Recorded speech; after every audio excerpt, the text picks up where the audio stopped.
pessoal, esse é mais um vídeo do canal Coronavírus. Antônio Schultz, o correspondente científico, aquele que ajuda você a compreender essa controvertida literatura acadêmica de publicação relativamente ao coronavírus. E a propósito dessa controvertida literatura, eu recebi há poucos dias um e-mail do Nature Briefings, em que ele me avisava, me comunicava que esse ano foi o ano em que os periódicos, dentre os quais o próprio Nature, o The Lancet, o New England Journal of Medicine, dentre outros periódicos, cerca de 1.650 publicações sofreram por parte desses periódicos retratações, ou seja, foram publicados com vieses de publicação. E aí você coloca os mais variados vieses de publicação, desde aqueles vieses de natureza política e econômica, de prestígio pessoal dos autores que tentam se promover, publicando alguma novidade, até os decorrentes mesmo de fraudes acadêmicas, os decorrentes do corporativismo existente entre o corpo editorial desses periódicos e os autores, que ambos são professores universitários. Então, muita porcaria publicado mesmo em periódicos conceituados como Nature, The Lancet e New England of Medicine. Isto posto, neste contexto, esses nossos vídeos vêm esclarecer você melhor acerca dessa polêmica, de maneira que você possa, de fato, melhor se proteger. E no contexto atual da pandemia, esse vídeo que eu apresento para vocês é basicamente um trabalho de um grupo de professores de Bangladesh, em que eles apresentam duas modalidades de tratamento com a ivermectina, sendo que uma delas é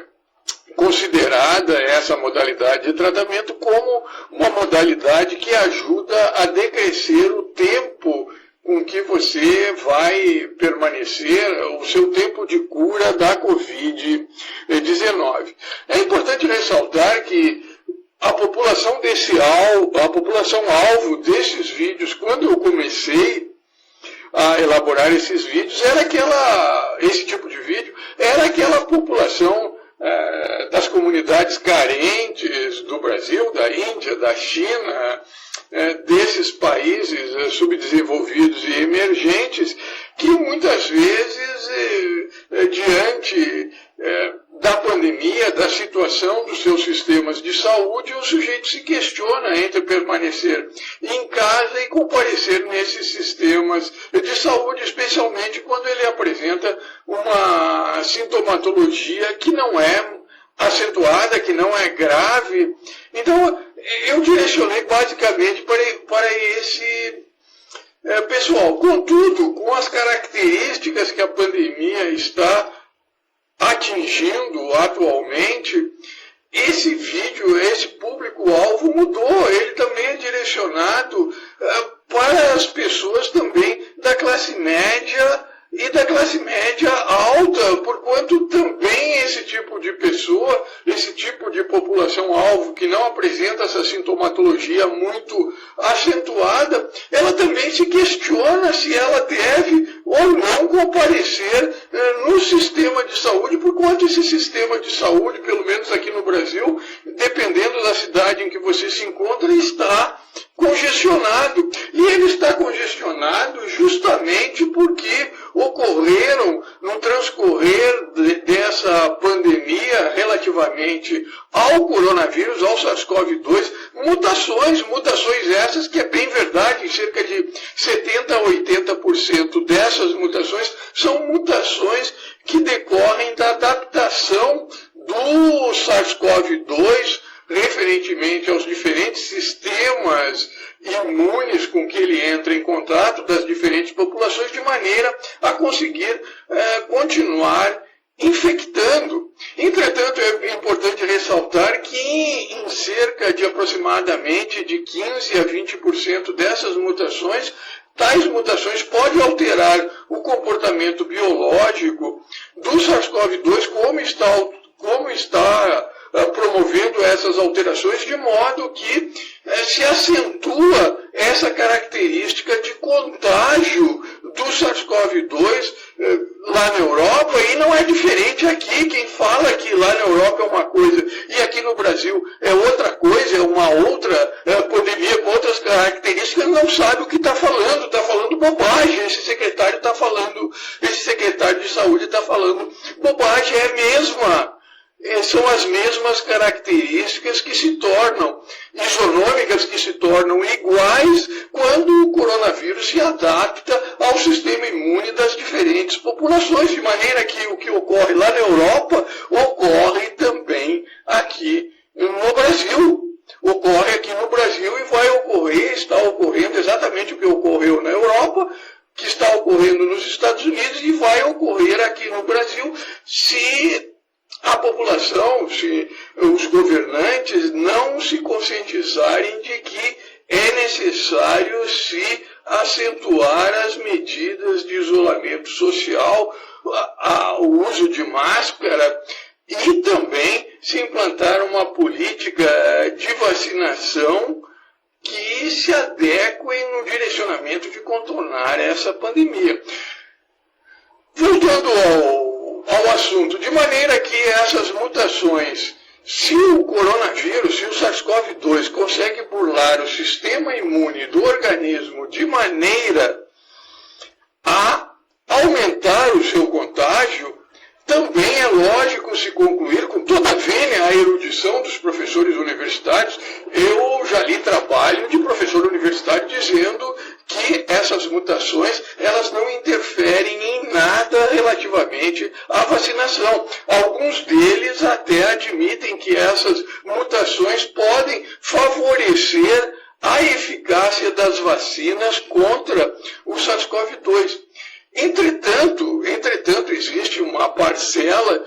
de cientistas, entre as quais eu me encontro, de professores universitários, que consideram que não, que essas mutações, esses 15% das mutações que alteram o comportamento biológico do SARS-CoV-2 a ponto de alterar o contágio, se ele altera o comportamento do SARS-CoV-2 relativamente ao contágio, relativamente à burla do sistema imune para aumentar esse contágio, também é lógico se concluir que esse SARS-CoV-2, essas cepas mutantes, podem também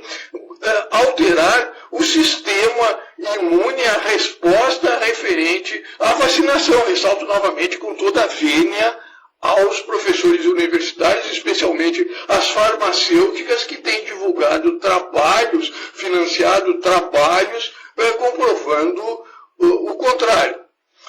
De maneira que, nesse vídeo, nós apresentaremos esse trabalho desse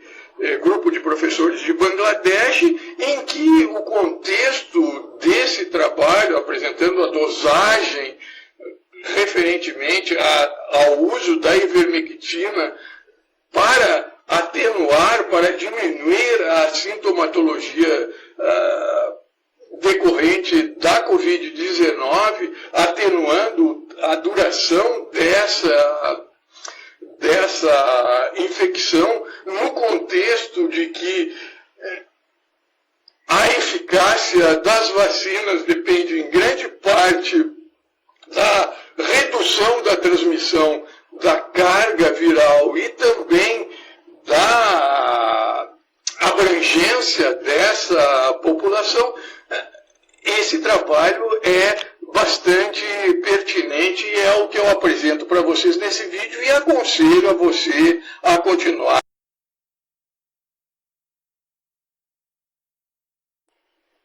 Feitas essas considerações em tela, nós apresentamos essa referência bibliográfica referentemente a esse trabalho que apresenta a ivermectina como um tratamento que pode reduzir o tempo da doença Covid-19. Basicamente, esse trabalho ele foi publicado no International Journal Infection Disease, agora em dezembro de 2020, e cuja tradução para o português seria algo semelhante ao curso do tratamento de 5 dias com ivermectina relativamente à Covid-19 pode reduzir a duração dessa doença. De maneira que esse trabalho é do professor Ahmed e colaboradores, um trabalho conjunto entre professores de Singapura e de Bangladesh. Basicamente, os autores eles utilizaram como metodologia um estudo aleatório ou randomizado, duplo cego e placebo em 72 pacientes hospitalizados sem a presença de comorbidades relativamente a 2 modalidades de tratamento. Uma modalidade de tratamento utilizou a ivermectina na dosagem de 12 miligramas, ou seja, 2 comprimidos de ivermectina por dia durante 5 dias. E a segunda modalidade de tratamento foi a ivermectina foi administrada em uma dose única de 200 miligramas no primeiro dia, mais 100 miligramas de doxaciclina no primeiro dia, seguido de mais 4 dias em que foi administrado por dia 100 miligramas de doxaciclina. E ambos os braços desse estudo, eles foram comparados com o placebo.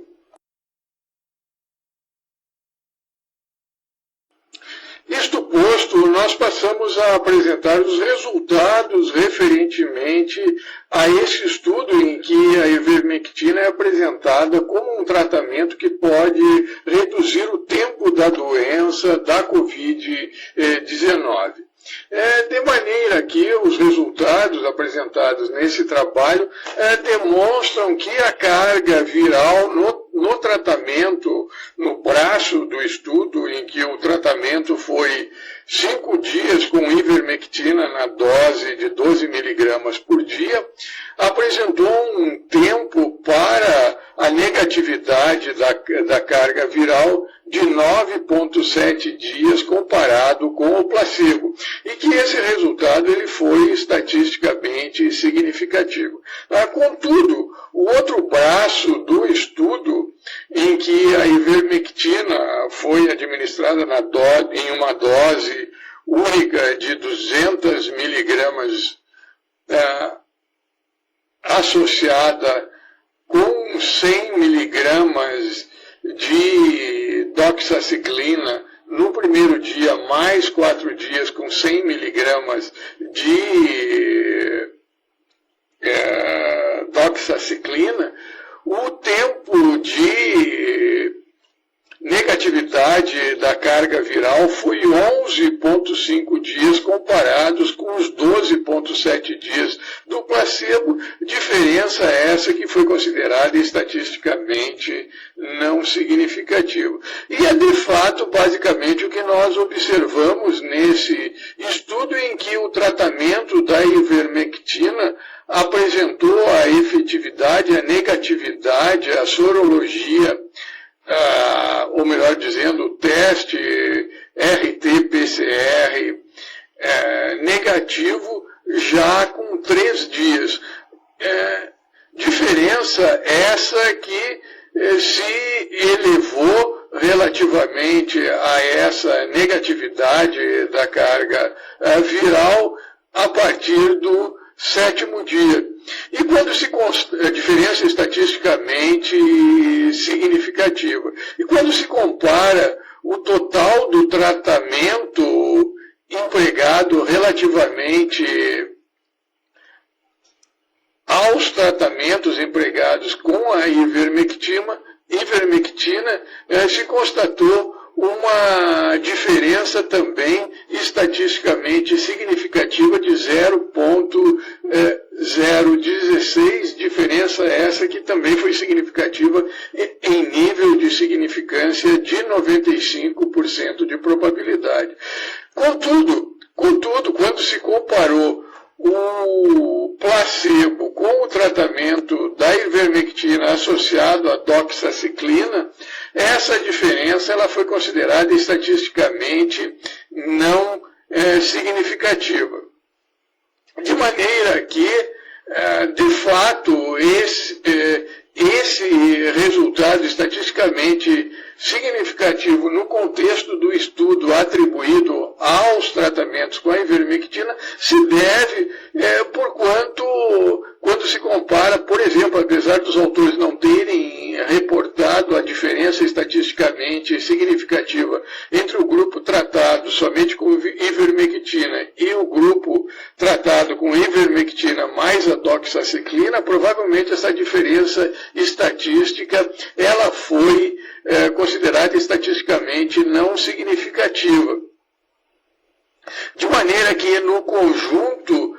a diferença entre os tratamentos com a ivermectina em relação ao grupo placebo foi considerada estatisticamente significativa, se ressaltando a diferença para o grupo em que a ivermectina ela foi utilizada nesse tratamento isoladamente por 5 dias na dosagem de 12 miligramas por dia, por 5 dias. Apresentadas essas considerações, eu ressalto a importância desse estudo que aponta um tratamento da ivermectina na dose de 12 miligramas por dia por 5 dias, com o objetivo de promover a negatividade da carga viral, no contexto do atual estágio da vacinação no Brasil e das perspectivas dessa vacinação. Quando se analisa as vacinas, e se analisa essas vacinas no contexto do total de pessoas acometidas, infectadas pela Covid-19, se constata que nenhuma dessas vacinas apresenta uma eficácia estatisticamente significativa em nível de 95% de probabilidade. De maneira que a efetividade dessas vacinas, ela dependerá em grande parte da cobertura vacinal da população e da transmissão da carga viral nessa população, na taxa de transmissão do vírus nessa população. Portanto, se justifica a pesquisa referentemente à reutilização ou redirecionamento de drogas e no contexto desse atual estágio da vacinação, esse contexto da apresentação desse estudo referentemente a essa possibilidade terapêutica para a ivermectina. E no contexto também dessa vacinação, da reutilização de drogas, a ivermectina dessas drogas no atual contexto da probabilidade da vacinação que se iniciou em alguns países e que se começará aqui no Brasil, ressalta-se a possibilidade da utilização pelos seus diferentes mecanismos de ação, ou seja, pelo o amplo espectro do seu mecanismo de ação, a possibilidade da utilização da ivermectina não somente como profilático, como terapêutico, como também um adjuvante